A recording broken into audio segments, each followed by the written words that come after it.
بسم اللہ الرحمن الرحیم، السلام علیکم۔ لیجئے، یہ وقت بھی آنا تھا کہ رانا ثناء اللہ، جن کو مسلم لیگ نون دہشت کے طور پر استعمال کرتی تھی کہ جی حکیم ہیں، یہ بڑا علاج کرتے ہیں تحریک انصاف کا، یہ کر دیں گے وہ کر دیں گے، ان سے اب استعفیٰ طلب کیا جائے گا۔ آپ سوچئے ذرا، رانا ثناء اللہ سے استعفیٰ طلب کیا جانا، اور وہ بھی اتنی جرت نہیں کہ براہ راست کیا جائے کہ جناب دو استعفیٰ رانا ثناء اللہ، یہ وجوہات ہیں جن کی وجہ سے دو۔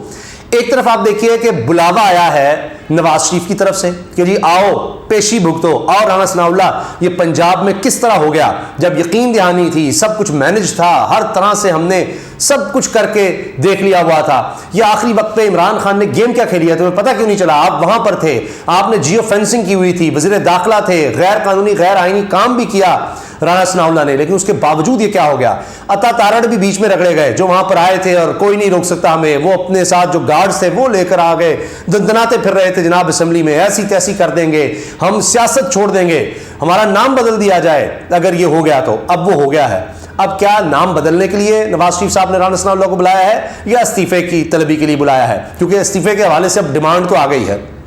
اور ایسی ڈیمانڈ آئی ہے کہ جس کا جواب دینا پڑا ہے، عطا تارڑ کو اس کا جواب بھی دینا پڑا ہے۔ اب کیوں یہ سب کچھ ہو رہا ہے، کیا وجہ ہے، کس کے تھرو یہ کہلایا گیا، یہ ہے اصل خبر اور یہ ہے اصل کہانی۔ مگر رانا ثناء اللہ صاحب پر صرف یہ نہیں کہ ان کی اپنی پارٹی یا پارٹی لیڈرشپ جو ہے وہ اب کلہاڑا چلا رہی ہے، چھری چلا رہی ہے، ان کو فارغ کرنے کا کہہ رہی ہے، دوسری طرف الیکشن کمیشن بھی ناراض ہو گیا ہے رانا ثناء اللہ سے۔ رانا ثناء اللہ صاحب کو اعتراض ہو گیا کہ جناب یہ حلقہ بندیاں ٹھیک نہیں ہوئی، یعنی جو ایم کیو ایم کا اعتراض ہے وہ رانا ثناء اللہ کا بھی اعتراض ہے۔ وہاں پر پیپلز پارٹی نے جو کچھ کر دیا ہے کراچی کے بلدیاتی الیکشن میں، اب ایم کیو ایم بھی رو رہی ہے اور نون لیگ بھی رو رہی ہے، پیپلز پارٹی نے اپنی گیم سیدھی کر لی ہے۔ یہاں دیکھیے زرداری صاحب کیا کر رہے ہیں پنجاب میں، اور وہاں پیپلز پارٹی نون لیگ کے ساتھ کیا کر رہی ہے وہ بھی دیکھیے، اور یہاں پر نون لیگ کے ساتھ کیا ہو رہا ہے۔ تو یہ شاید بڑی دیر ہو جائے ان کو یہ سمجھ آنے میں، میاں نواز شریف صاحب کو، کہ کہیں زرداری صاحب جو کہتے رہے کہ ہم تو اب جنت میں بھی ان کے ساتھ نہیں جائیں گے، اب یہ کبھی ہم ان کے ساتھ، یہ جنرل ضیاء کی جو اولاد ہے اس کے ساتھ نہیں چل سکتے، یہ جنرل ضیاء والے ہیں ان کے ساتھ نہیں چل سکتے، یہ اسٹیبلشمنٹ کے ہیں ان کے ساتھ نہیں چل سکتے، تو ان کا ہم خاتمہ کر کے دکھائیں گے۔ کیا وہ اندر سے وہ گیم کھیل گئے ہیں؟ پنجاب میں بھی برا حال، اعتماد کا ووٹ بھی اس میں نہ زرداری صاحب کی چل سکی، اور وہاں پر کراچی میں نون لیگ آپ کو اس کا صفایا ہوتا نظر آ گیا بلدیاتی الیکشن میں۔ خود پیپلز پارٹی نے اپنا آپ پورا مینج کر لیا، جس پر تحریک انصاف کہہ رہی جی دھاندلی ہوئی، جماعت اسلامی کہہ رہی ہے دھاندلی ہوئی، خود ان کے اپنے فضل الرحمان صاحب کا گروپ کہہ رہا ہے جی دھاندلی ہوئی، وہ سب انہوں نے کر لیا۔ تو یہاں پر وہ کہہ رہے ہیں کہ یہاں کیا ہو گیا رانا ثناء اللہ، آپ تو بڑا، ہم دہشت کی رحمت آپ کو بنایا ہوا تھا، لیکن رانا ثناء اللہ صاحب تو خود فیصل آباد کی سیٹ ہار گئے۔ اور آپ دیکھیے کہ عمران خان نے جب وہاں سے لڑنے کا اعلان کیا، وہ چند سینکڑوں ووٹ کی لیڈ تھی یہاں سے، لیکن جب عمران خان لڑے ہیں تو یہ عابد شیر علی اور رانا ثناء اللہ گروپ بھی ایک ہو گیا تھا، وہاں بھی ان کو شکست ہو گئی۔ ابھی جو تازہ معاملہ آیا ہے وہ براہ راست یہ اعتماد کا ووٹ جس طرح پرویز الہی لے گئے ہیں اس پر زیادہ پریشر آیا ہے۔ الیکشن کمیشن والی بات میں مکمل کر دوں کہ رانا ثناء اللہ نے حلقہ بندیوں پر اعتراض کیا تو اب الیکشن کمیشن کی طرف سے آگے خبردار، سوال ہی پیدا نہیں ہوتا، کیونکہ یہ کہا جاتا ہے کہ وہ سندھ والے جو ہیں وہ پیپلز پارٹی کے ساتھ ہیں الیکشن کمشنر، تو وہ اب وہاں پر ساتھ ہے جی، جس طرح حلقہ بندی ہوئی بہترین ہے، پیپلز پارٹی جیت رہی ہے، رزلٹ جتنی دیر میں آئے سو آئے، کمال ہو گیا، زبردست ہو گیا، بہترین ہے جی، شاباش ہے جی۔ تو اب الیکشن کمیشن نے کہا ہے کوئی چکر نہیں، خبردار، اور اب یہ نہ ہو کہ رانا ثناء اللہ کے خلاف بھی کارروائی کی جائے، کیونکہ بیان تو اسی طرح کا آیا ہے کہ جناب رانا ثناء اللہ کی جرت کیسے ہوئی، یہ سب کس طرح سے کیا جا رہا ہے۔ تو اب یہ اس وقت رانا ثناء اللہ سب مشکل میں آ گئے ہیں۔ میں آپ کے سامنے جناب رکھ رہا ہوں ڈیمانڈ استعفے کی کس نے کی ہے، اور کہ اس پر عطا تارڑ صاحب کو جواب کیوں دینا پڑا ہے۔ پہلے جناب میں آپ کو تھوڑا سا مختصراً تعارف کروا دوں، اظہر جاوید صاحب یہ دنیا نیوز کے رپورٹر ہیں لندن میں، اور آپ دیکھتے ہیں میاں نواز شریف صاحب کی کوئی ایسی میٹنگ نہیں ہوگی وہاں کے صحافیوں سے، ویسے آپ کو پتہ ہی وہاں کے جتنے صحافی ہیں وہ بڑا ایک سافٹ کارنر تو بڑا چھوٹا لفظ ہے، لیکن اظہر جاوید صاحب بہت آگے ہیں، بڑی بالکل ہر میٹنگ میں ہوتے ہیں، ہر ملاقات میں ہوتے ہیں، اور تحریک انصاف کی طرف سے اظہر جاوید صاحب کو آن ایئر یعنی ٹیلی ویژن میں بیٹھ کر لائیو پروگرامز میں، جہاں پر کامران شاہد صاحب نے کئی دفعہ اظہر جاوید صاحب کو لیا ہوتا ہے، کہتے ہیں جی آپ تو پارٹی ہیں، آپ تو نون لیگ کے آدمی ہیں، آپ چھوڑ دیں یہ صحافت وغیرہ یا رپورٹنگ کا، تو وہ تو الزام تحریک انصاف یہاں تک لگاتی ہے۔ اب اظہر جاوید صاحب خود سے کیا یہ کہہ سکتے ہیں، جبکہ مریم صاحب وہاں موجود ہوں، نواز شریف صاحب وہاں موجود ہوں، ان کی اجازت کے بغیر یا وہاں سے فیل لیے بغیر یا محسوس کیے بغیر کہ کیا ہو رہا ہے؟ اظہر جاوید صاحب کہہ رہے ہیں ٹویٹر پر، پنجاب اسمبلی میں عبرتناک شکست کے بعد وزیر داخلہ رانا ثناء اللہ اور عطا تارڑ کو ذمہ داری قبول کرتے ہوئے مستعفی ہو جانا چاہیے، اگر نہیں ہوتے تو استعفیٰ لیا جانا چاہیے۔ دونوں بری طرح ناکام ہوئے ہیں، یعنی ایک تو مستعفی ہو، نہیں تو استعفیٰ لے لینا چاہیے دونوں سے۔ اب آپ یہ چیز ذہن میں رکھیے گا کہ اسحاق ڈار صاحب نے بھی پہلے اس طرح کالم ٹویٹ کرنا شروع کیے تھے، ری ٹویٹ کرنا شروع کیے تھے اور ٹویٹ کرنا شروع کیے تھے مفتاح اسماعیل کے خلاف، اور مفتاح اسماعیل کی ہو گئی تھی چھٹی، کہ جس میں لکھا تھا مفتاح کو کیا آتا ہے، وہ فیکٹریاں چلا سکتا ہے، اگر ملک برباد کرنا ہے تو بہترین مفتاح اسماعیل کو حوالے کر دو، برباد کر دے گا۔ اسحاق ڈار کے ہوتے ہوئے کیسے مفتاح اسماعیل کو لے لیا، یہ ہوا۔ تو یہ کالم ٹویٹ کرتے تھے ایسے اسحاق ڈار صاحب، اور اس کے بعد ہم نے دیکھا مفتاح فارغ۔ اب اظہر جاوید صاحب کس کے کہنے پر یہ کہہ رہے ہیں، کیوں وہ کہہ رہے ہیں جی رانا ثناء اللہ سے یا تو مستعفی ہو جائیں اور تارڑ نہیں تو استعفیٰ دیں۔ عطا تارڑ صاحب کو جو ابھی بھی کابینہ کا ایسا ان کو جواب دینا پڑ گیا ہے، وہ کہتے ہیں، یعنی ٹیگ کیا اظہر جاوید کو بھی، رانا ثناء اللہ کو، رانا صاحب تسی بھی آؤ بچ ساتھ دو میرا۔ کہتے ہیں success has many fathers whereas failure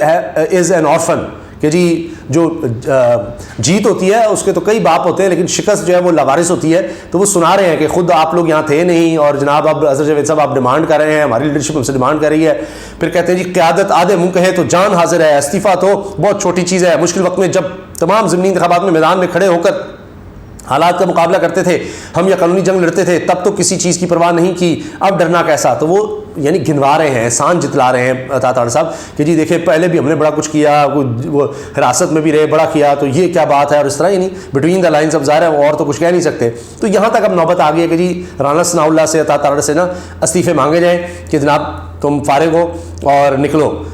تم نے کچھ نہیں کیا۔ اب صوبائی الیکشن کمشنر نے رانا ثناء اللہ کا بیان مسترد کر دیا۔ جیو نے خبر لگائی ہے سندھ میں حلقہ بندیاں قانون کے مطابق ہیں، بس جی قانون کے مطابق ہیں۔ اب وہاں پیپلز پارٹی ہے، وہاں انہوں نے کیا کیا ہے پیپلز پارٹی نے، ذرا سوچیے ذرا، کوئی ایک یعنی کرائم وہاں پر اتنا، پینے کا پانی نہیں، کوڑا صاف نہیں، بارش ہو جائے تو برے حالات، جتنے بھی بلدیہ کام ہیں برباد، کچھ بھی نہیں۔ تو کیا ایسا چیز ہو گئی کہ جہاں پیپلز پارٹی کے لوگوں نے کراچی میں ووٹ ڈال دیا، یعنی کبھی ایسا نہیں ہوا۔ تو اب سوچ لیجئے کیا ہوا ہے، کیسے ہوا ہے، جادو کیسے چل گیا ہے۔ تو بہرحال ٹھپے پہ ٹھپا لگتا چلا گیا۔ اچھا، اس کے ساتھ ساتھ جناب الیکشن کمیشن کا حلقہ بندیوں پر سیاسی رہنماؤں کے بیانات کا نوٹس لے لیا گیا ہے جی، کہ کیوں یہ کیا۔ رانا ثناء اللہ مشکل میں آ گئے ہیں، یعنی الیکشن کمیشن بھی نوٹس لے رہا ہے، رانا ثناء اللہ نے جو بیان دیا وہ غلط اور عوام کو گمراہ کرنے کے مترادف ہے، الیکشن کمیشن نے باقاعدہ اس کا نوٹس لے لیا ہے۔ اور پھر اب دیکھتے ہیں کہ اس سے آگے صرف نوٹس تک بات رہتی ہے یا اس پر جناب آگے بھی چلا جاتا ہے، کیونکہ رانا ثناء اللہ نے کہا تھا الیکشن کمیشن حلقہ بندیوں پر ذمہ داری پوری نہیں کر سکا، یہ انہوں نے کہا تھا، اس پر آ گئے تھے۔ تو جہاں ہار جائیں وہاں الیکشن کمیشن بھی برا ہو جاتا ہے۔ تو اب آپ دیکھیں کہ رانا ثناء اللہ صاحب کو اب شکست پہ شکست ہے۔ ماڈل ٹاؤن سانے کے حوالے سے تو مشہور تھے ہی، لیکن اب جس طرح پنجاب کے ضمنی الیکشن یہ ہارے تھے، وہ شکست ہوئی تھی، خود بھی ہار گئے تھے عابد شریف کے ساتھ مل کر۔ پھر اعتماد کے ووٹ میں وہ جیو فینسنگ غیر آئینی غیر قانونی کام کیا۔ فواد چودھری نے کہا کہ اس پر نوٹس لینا چاہیے کہ آپ ایک وفاقی وزیر ہوتے ہوئے کس طرح، یعنی کس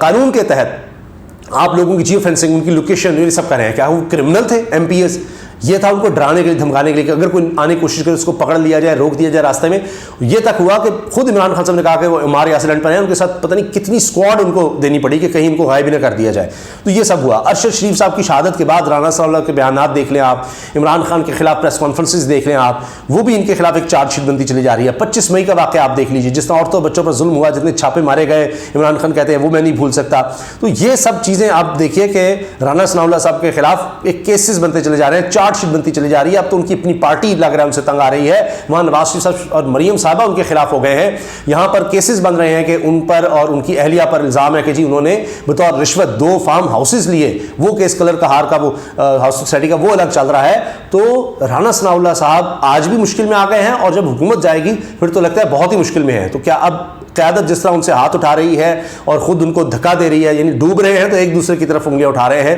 ایک دوسرے پر ہی گولیاں چل رہی ہیں۔ تو ابھی یہ حال ہے، تو جب ان سے حکومت جائے گی تو پھر کیا رانا ثناء اللہ کو بچائیں گے جو کیسز ان کے خلاف بنتے چلے جا رہے ہیں؟ یہ ایک بڑا سوال ہے۔ اجازت دیجیے، اللہ حافظ۔